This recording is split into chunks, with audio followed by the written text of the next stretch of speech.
नमस्कार दोस्तों, आज हम कक्षा 10 की गणित विषय का अध्ययन करेंगे, जिसमें मैं आपको प्रश्नावली 1 से स्टार्ट करूंगा। अध्याय 1, जिसका नाम है वास्तविक संख्याएं, जिसमें प्रश्नावली 1.1 है।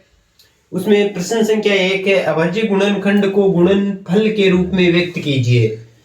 तो इसमें प्रश्न दिया हुआ है। सबसे पहला प्रश्न है 140, 156, 3825, 5005 को और 7429 को अभाज्य गुणनखंडों को गुणनफल के रूप में व्यक्त करना है। तो सबसे पहले 140 है। 140 को हम पीछे छोटी कक्षाओं से ही करते आए हैं, जिसमें जैसे देखो 140 है, उसको हम अभाज्य गुणनखंड के रूप में व्यक्त करते हैं। तो 140 में सबसे पहले 2 का भाग जाता है, 2 का 70 बार, फिर 2 का और दिया तो 35 बार, फिर और 5 का दिया तो 7 बार, और 7 का दिया तो 1 बार।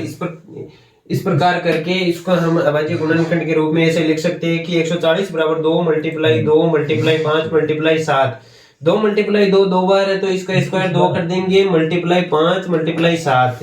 ये इस प्रकार गुणनफल के रूप में व्यक्त हो जाएगा। उसके बाद में 156 है। 156 को 2 मल्टीप्लाई 2 मल्टीप्लाई 3 मल्टीप्लाई 13। ये देखो यहाँ किया मैंने। सबसे पहले 2 का भाग गया 156 में तो 78 बार, फिर 2 का भाग 78 में दिया तो 39 बार, 39 में 3 का भाग दिया तो 13 बार, 13 में 13 का भाग दिया तो 1 बार। ये इस प्रकार अभाज्य गुणनखंड हो जाएंगे। इनको हम गुणनफल के रूप में ऐसे लिखेंगे, 2 मल्टीप्लाई 2 मल्टीप्लाई 3 मल्टीप्लाई 13 है।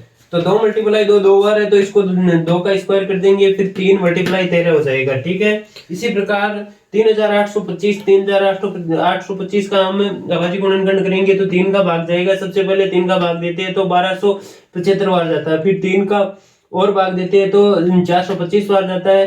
425 में 5 का भाग जाएगा 85 बार, और 5 का भाग 85 में 17 बार जाएगा, 17 का 1 बार जाएगा। इस प्रकार हम इसको अभाज्य गुणनखंड के रूप में ऐसे लिख देंगे, 3 मल्टीप्लाई 3 मल्टीप्लाई 5 मल्टीप्लाई 5 मल्टीप्लाई 17 है।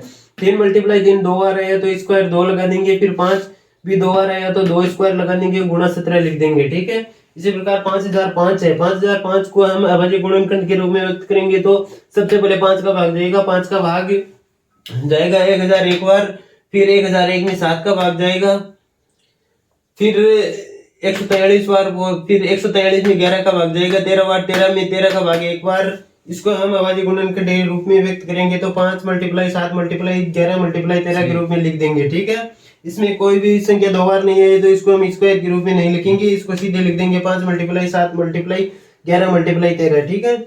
इसके बाद में अगली संख्या है 7429। 7429 में हम भाग देंगे तो सबसे पहले हमारा छोटी संख्याओं का किसी का भी भाग नहीं जाएगा, 17 का भाग जाएगा। डायरेक्ट 17 का भाग देंगे तो 437 बार जाएगा, और फिर 437 में 19 का भाग जाएगा 23 बार, 23 में 23 का 1 बार।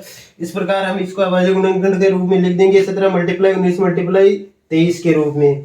इस प्रकार प्रश्नावली 1.1 का पहला प्रश्न कंप्लीट है। मैं कक्षा 10 की ये सीरीज कंटिन्यू सारी प्रश्नावलियां करवाऊंगा, और ये सीरीज जैसे ही चलेगी आप वीडियो को लगातार देखते रहना। कक्षा 10 की गणित को मैं कंप्लीट करवाऊंगा।